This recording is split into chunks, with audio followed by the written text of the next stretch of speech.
Aloha. My name is Robert Mikala Armstrong, and I am the Democratic challenger for the Hawaii House of Representatives, District 28, comprising Honolulu's Center City, downtown, Chinatown, Iwalei, Sand Island, parts of Liliha, and Kalihi.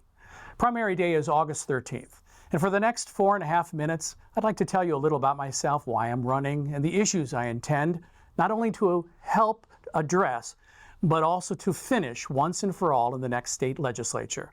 In the end, I hope to convince you that my candidacy represents someone who is in your corner and who will put aside the interests of corporate donors, big money, and political parties, and instead vote for you and your interests, not some of the time, but all of the time.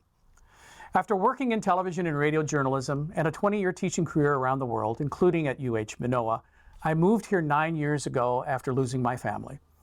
I found Hawaii, its environment and people, to be healing, generous, and inspirational. And this is my home and why I've worked hard to give back, leading several well-known nonprofits, volunteering at numerous charities, and serving on the neighborhood board for the past 4 years. I was prolific in passing resolutions addressing the problems found in our neighborhoods, and one of my proudest moments was serving as Governor Ige's marketing director for Oahu's first Summit on Homelessness a few years back. Working with 11 nonprofits, I put together a half-day conference attracting 339 landlords, property managers, and real estate professionals. Before the meeting was over, 80 individuals and their families had a roof over their head that night. These are our neighbors and friends who, for whatever reasons, got in over their heads with a medical expense, suffer PTSD, and perhaps some form of addiction, like alcohol or drugs, or who have a mental illness and can no longer make rational decisions or look out for their best interests. So, if elected, I will use that same idea to call together our best and brightest for a summit on housing and identify available land in my district that builders, bankers, government, housing professionals, nonprofits, advocates, and citizens can come together and create a plan to immediately build federal, low-income, and workforce rent-to-own housing. Already, Chinatown has a start on some promising new senior housing projects and a new hotel, but much more is needed. And I'm the person with the energy, enthusiasm, and know-how to bring it all together in my first months in office. I also believe Hawaii's taxpayers need an immediate break from the rising cost of life around us. My first act, if elected, will be to introduce legislation to permanently end all taxes on groceries, medicine, and unemployment compensation. 3 areas I believe the state has no business placing its collective hands in our wallets. We've talked about diversifying our economy, but we've little to show for all that talk. I propose we really look at remaking government to reduce red tape and restrictions in setting up small businesses in the center core of our city. And while we're at it, provide property tax credits for landlords and buildings in Chinatown who bring their properties up to snuff, make them attractive using green technology, and invest in neon signage like we had in our heyday of the 40s and 50s. In addition, we need to address the inadequacies of our harbors and ports. As things currently exist, there's only one way in and one way out of our harbor, which slows down commerce and leaves us very vulnerable if a typhoon, an accident, or climate change makes that entry point impossible to use. Adding an additional ingress and egress, we could greatly increase our cargo capacity and our independence from mainland shipping changes. We're essentially halfway between the continents of Asia and North America and the logical entry point for all of South Pacific. Instead of worrying about tourism, let's market our educational and cultural advantages to the world and bring in more shipping, commerce, and trade to our unutilized shores. So those are my 3 ideas. If elected, immediate rent-to-own housing and the neglected price points, an elimination of taxes on essential items, and an increase of harbor traffic and commerce to diversify our economy. While I have no illusions how hard my current race will be in unseating my incumbent, I'll be available and honest. And anyone who knows me will tell you I do my homework, I listen, and I will not hesitate taking a tough stand on issues. So please, vote for Robert Mikala Armstrong, Democrat for District 28, the center core of our city, this August 13th, and go to armstronghawaii.com for more information. In the meantime, thank you for your consideration and for your vote. Aloha everyone, my name is Ernest David Kaimana Caravalho and I'm running for State House District 28. State House District 28 comprises Chinatown, a sliver of downtown, parts of Liliha, parts of Kalihi, Sand Island, and Iwalei. Yeah? So this is a new area. This is an open district run now. So this is the one that I'm running. I'm running under the Aloha Aina Party, no longer with the Democratic Party, but with the Aloha Aina Party. People ask me why I'm running. Well, I'm running because I feel that I can do the job that is right to do at this time. So people ask me, what qualifications do you have? Well, first of all, I served in the United States Air Force, so I'm a veteran Air Force. I went to paralegal school, did paralegal training, did paralegal school. I am the president of the Chinatown's Lions Club. I am an officer of the Free and Accepted Masonics of the Hawaiian Lodge. I am an officer also of the Knights of Jose Rizal. So I'm very much entwined with all the different nonprofits that do things out there and help people. We help people in every way that we can. And by our charity works and what we do, we love people. I love people. I love my people for Hawaii. And I love the district in which I live in. But unfortunately, the district that I live in and that you live in has come down hard times. We have a lot of houseless running the streets and running amok. They're there terrorizing our people. Our kapuna and our keiki cannot freely walk our streets anymore. They're scared. They're getting beaten up. They're getting killed. Just the other days, we had an attempted murder, again in Chinatown. It's unacceptable. So I will be tough on crime, because crime is the #1 issue for me. And so I will work with the city and the state and the local residents and businesses to get the people rejuvenated, to take back our town. We need to take back Chinatown. We need to clean it up. We need to clean up Liliha. We need to clean up Kalihi, Iwalei. It all needs to be cleaned up. Sand Island too. We want to clean this up because we want things to work for the people. This is your home. This is our home. And together as a people and together as a community, we can take back what is rightfully ours. We shouldn't be afraid to walk our streets. We shouldn't be afraid to go down the road to get a haircut or to buy food. We should not be afraid. We should not fear for our lives. But people are fearing for their lives because they're afraid. Nothing's happening. So I want to address the problem at a higher level. I believe that we need to get more police officers. And there's not more police officers in cars. I'm talking about putting them on the streets, walking the streets. We need to have our foot patrols back. We need cops walking the street, getting to know the neighbors, knowing who belongs where and who's out of place. We need to have this in our community. It is very important. And because of the houseless situation that we have, we've got to understand that we have to be compassionate on the houseless people. Many people are there for many different reasons. I've sat down with many of them and I've listened to these stories. And some of these stories are just so horrific that it tears you inside. We need mental health rehabilitation centers to help them. We need drug and alcohol rehabilitation centers to help our people. We can't just throw them away because they are part of us. They are part of our society. We need to help the people. So my main focus will be on crime. On crime is my #1 issue, and that's what I'm going to be fighting for. We need to help our people. The next thing that we want to discuss and we want to talk about is affordable housing. We need affordable housing in our areas. Our people need to have homes to live in. We need to stop building luxury apartments that our people cannot pay. We need to start building more homes for our people. This is what we need. We need to address crime, we need to address houselessness, and we need to address affordable housing. These are the main issues that I have. Once again, my name is Ernest Caravalho. You can see me at www.ernestforhawaii. Once again, www.ernestforhawaii. Aloha. Aloha. My name is Ken Farm. For 3 terms, I've been the chair for Kalihi Palama Neighborhood Board, and unfortunately, I've seen the conditions of our community deteriorate. My time there, I have tried to look into the community, talk to service providers, And I've come to the conclusion that there needs to be change. And some of the changes that need to happen is how we deal with our healthcare delivery, our service of healthcare delivery. We need to identify the various types of homelessness that's out there. For example, not all homelessness is the same way. The first way that a person becomes homeless is what I call matter of circumstance. They were priced out of the marketplace, or their skills are obsolete. The next way is individuals who are mentally incapacitated. Those individuals may not even know the reality that they're in. And the interventions for those persons are going to be different from those by matter of circumstance. The third are those who are the criminal element.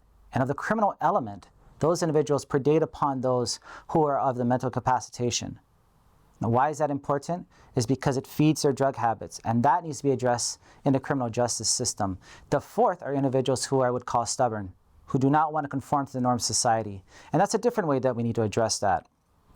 As for our mental health, we need to lower the burden of proof to initiate what's called an ACT, assisted community treatment, because right now the process is so bureaucratic, it's almost nearly impossible to get the person the care, mental and health care that they need. We also want to look at a diversified economy. We hear that many times, but what we can do and look at in the Ō'lelo area is vertical farming and the production of biofuels. Vertical farming is something that we have the ability to do in the Ō'lelo area. We have a lot of warehouses there and a lot of warehouse space. It can be converted into vertical farming. We've seen models like that in different places on the continent, and I think we can bring those models here, but in a larger scale. The next thing is we want to support our trades. Not everybody's going to get a 4-year university degree nor want one. So we need to look at other areas beyond just a 4-year university degree that people can actually have a career in.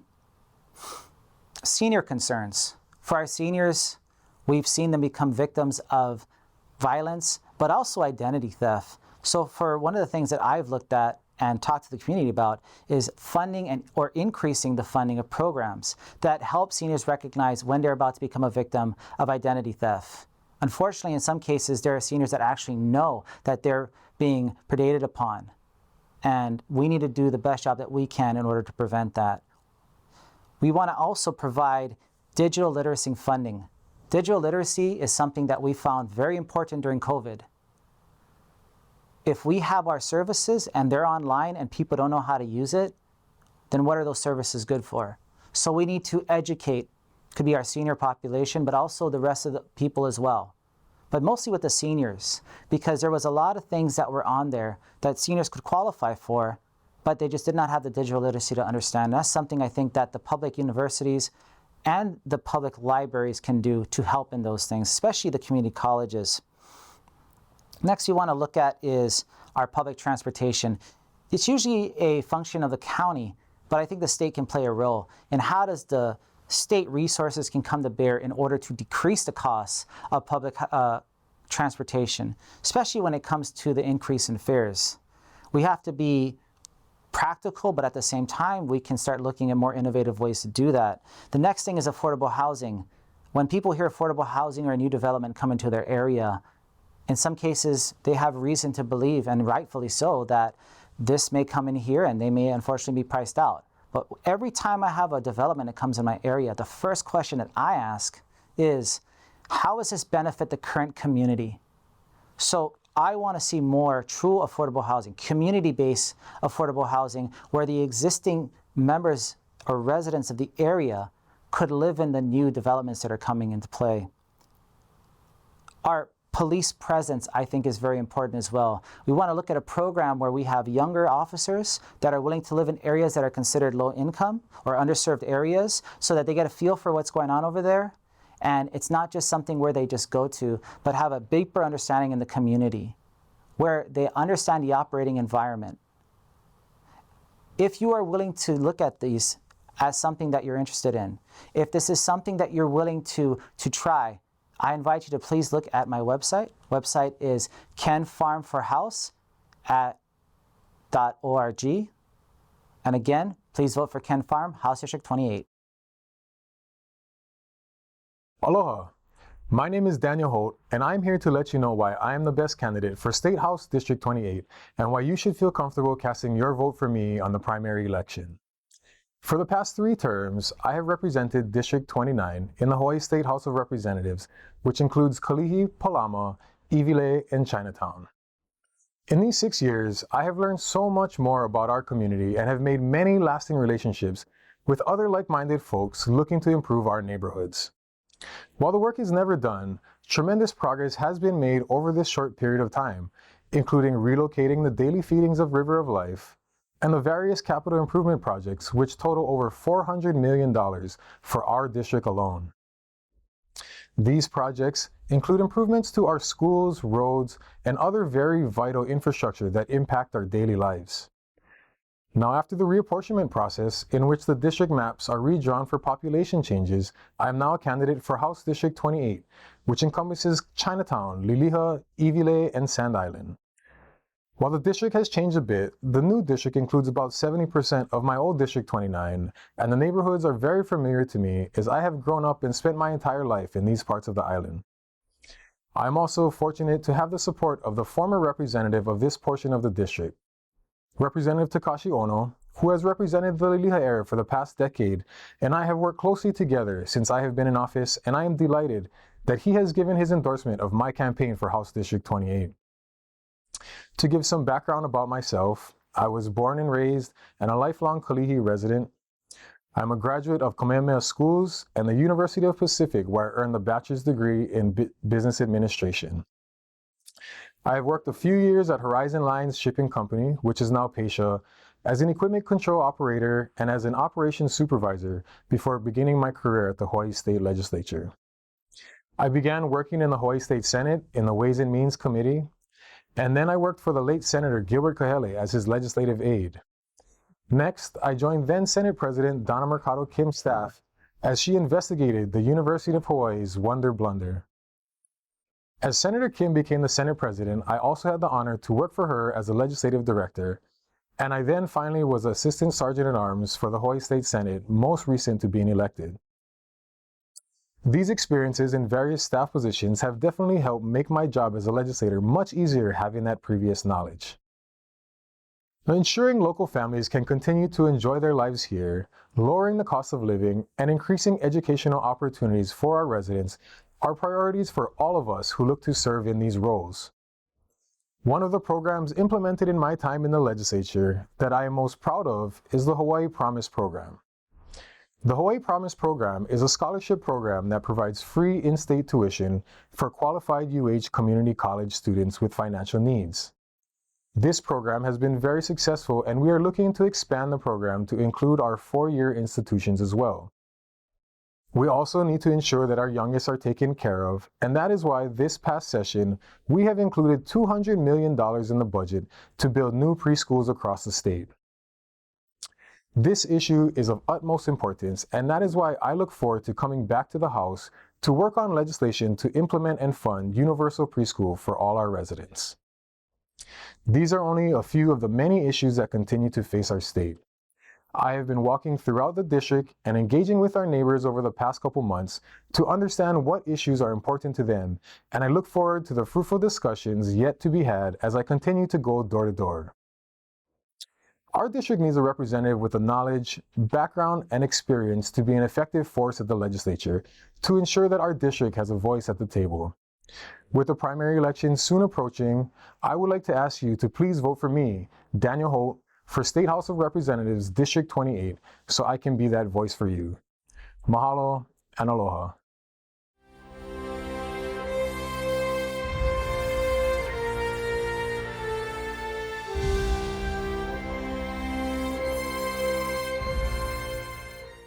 We love Hawaii, not just for what she is, but what she can become. No doubt we've had our challenges that made us think deeply about what our future is. Have we explored cleaner options toward our tourism industry? Have we resigned ourselves to accepting a 10-year teacher shortage? How can we pass on a pristine environment to the next generation? Let's discuss viable, workable solutions to solving these concerns. Aloha. PM Azinga, your candidate for Hawaii State Legislative District 30, which includes Kalihi Kai, Pearl Harbor, Hickam, Ford Island, Sand Island. My platform is straightforward and easy to remember. Just remember the 3 E's: the economy, education, and environment. Let's start with the economy. No economy will prosper unless we have safety. COVID has been a wake-up call for what we've done right and where we need to improve upon. Let us have 2 biocontainment centers here on the island, one for the windward side, one for the leeward side. Now, as you remember, the biocontainment centers, when there was Ebola broken out and 2 Americans contacted this disease, they brought them to Nebraska's medical center, their biocontainment centers, and we were able to treat them and heal them of Ebola. We need to be as vigilant and as progressive as to be able to prepare our population for such crises. Now, if we have decided to continue tourism as our main vehicle for our economy, let's preserve and let's develop a world-class tourism experiences, such as underwater hotels, kite beaches, butterfly gardens, indoor skiing centers, rotating picture frames, maybe even a tankless zip ride. And if we, the people, choose to change our energy to tourism that's more sustainable, let's consider a state-of-the-art Olympic training center for water, surfing, ballet, diving, and even track and field. Let's go on. Our second E is education. Now, eliminating our teacher shortage with proactive solutions. Let's consider each degree-seeking person to take teacher methodology courses that will enable them to be the fundamental building blocks of our teacher education. Let's consider our high school graduates with having reduced tuition in their first year of 25% tuition, their second year of 50%, 75%, and in their senior year, 100% reduction in tuition. Let's consider recruiting the 110 HBCUs that produce over 5,000 teachers a year. Let's connect with the 4 divines, Delta Sigma Theta Incorporated, Alpha Kappa Alpha, Sigma Gamma Rho, and Zeta Phi Beta in their national literacy programs. And let students from UH Manoa participate in the teacher practicum programs that are in Europe and in Asia. And the third E is the life is perpetuated in righteousness, for we are the caretakers of Mother Earth, and we want to be able to pass on a pristine environment as our legacy to the next generation by advocating rooftop gardenings, by more community gardenings, by seeding distributions, by fish farming, and researching the development of invasive species, not to mention doing more research related to the plants that eat petroleum. My name is PM Azinga, and I've come to you with solutions and choices that would promote the prosperity in the economy, that envision an educational philosophy of excellence and preserve the environmental quality of life as we know it. Mahalo and aloha.